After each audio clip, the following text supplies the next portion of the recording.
సహోదరి సహోదరులారా, మీకు శుభవార్త.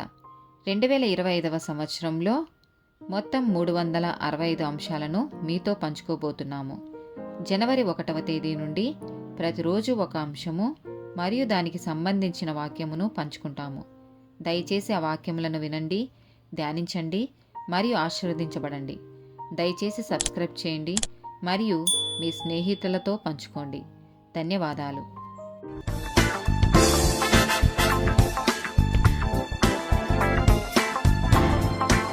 183rd డే టాపిక్ యేసును అనుకరించడం.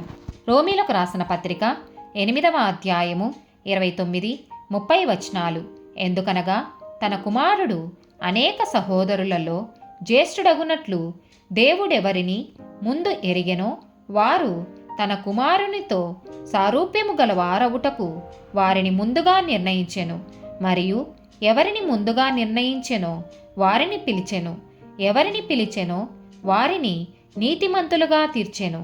ఎవరిని నీతిమంతులుగా తీర్చెనో వారిని మహిమపరిచెను. 2వ కొరింథీయులకు రాసిన పత్రిక 3వ అధ్యాయము 18వ వచనము. మనమందరమును ముసుకు లేని ముఖముతో ప్రభువు యొక్క మహిమను అద్దము వలె ప్రతిఫలింపచేయుచు మహిమ నుండి అధిక మహిమను పొందుచు ప్రభువుకు ఆత్మచేత ఆ పోలికగానే మార్చబడుచున్నాము. ఎఫెసీలకు రాసిన పత్రిక 4వ అధ్యాయము 22-24 వచనాలు. కావున మునుపటి ప్రవర్తన విషయములోనైతే మోసకరమైన దురాశ వలన చెడిపోవు మీ ప్రాచీన స్వభావమును వదులుకొని మీ చిత్తవృత్తి యందు నూతన పరచబడిన వారై నీతియు యథార్థమైన భక్తియు గలవారై దేవుని పోలికగా సృష్టింపబడిన నవీన స్వభావమును ధరించుకొనవలెను. రోమీలకు రాసిన పత్రిక 6వ అధ్యాయము 10-12 వచనాలు.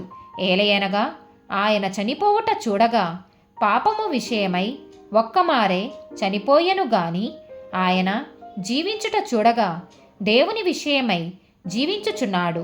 అటువలే మీరును పాపము విషయమై మృతులుగాను దేవుని విషయమై క్రీస్తు యేసునందు సజీవులుగాను మిమ్మును మీరే ఎంచుకొనిడి. కాబట్టి శరీర దురాశలకు లోబడునట్లుగా చావునకు లోనైన మీ శరీరమందు పాపమును ఏలనీయకుడి. 1 యోహాను రాసిన పత్రిక 2వ అధ్యాయము 6వ వచనము. ఆయన యందు నిలిచి ఉన్నవాడనని చెప్పుకొనువాడు ఆయన ఎలాగూ నడుచుకొనెనో అలాగే తానును నడుచుకొనబద్ధుడయున్నాడు.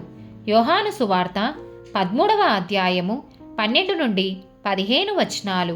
వారి పాదములు కడిగి తన పై వస్త్రము వేసుకొనిన తరువాత ఆయన మరలా కూర్చుండి, నేను మీకు చేసిన పని మీకు తెలిసినదా?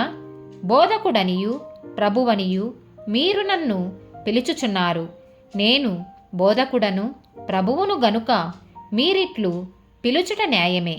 కాబట్టి ప్రభువును బోధకుడనైన నేను మీ పాదములు కడిగిన ఎడల మీరును ఒకరి పాదములను ఒకరు కడగవలసినదే. నేను మీకు చేసిన ప్రకారము మీరును చేయవలెనని మీకు మాదిరిగా ఈలాగు చేసితిని. ఎఫెసీలకు రాసిన పత్రిక 5వ అధ్యాయము 1-2 వచనాలు. కావున మీరు ప్రియులైన పిల్లల వలె దేవుని పోలి నడుచుకొనుడి. క్రీస్తు మిమ్మును ప్రేమించి పరిమళ వాసనగా ఉండుటకు మన కొరకు తన్ను తాను దేవునికి అర్పణముగాను బలిగాను అప్పగించుకొనెను. అలాగుననే మీరును ప్రేమ కలిగి నడుచుకొనుడి. 1 పేతురు రాసిన పత్రిక 2వ అధ్యాయము 20-21 వచనాలు. తప్పిదమునకై దెబ్బలు తిన్నప్పుడు మీరు సహించిన ఎడల మీకేమి గనము? మేలు చేసి బాధపడినప్పుడు మీరు సహించిన ఎడల అది దేవునికి హితమగును. ఇందుకు మీరు పిలువబడితిరి.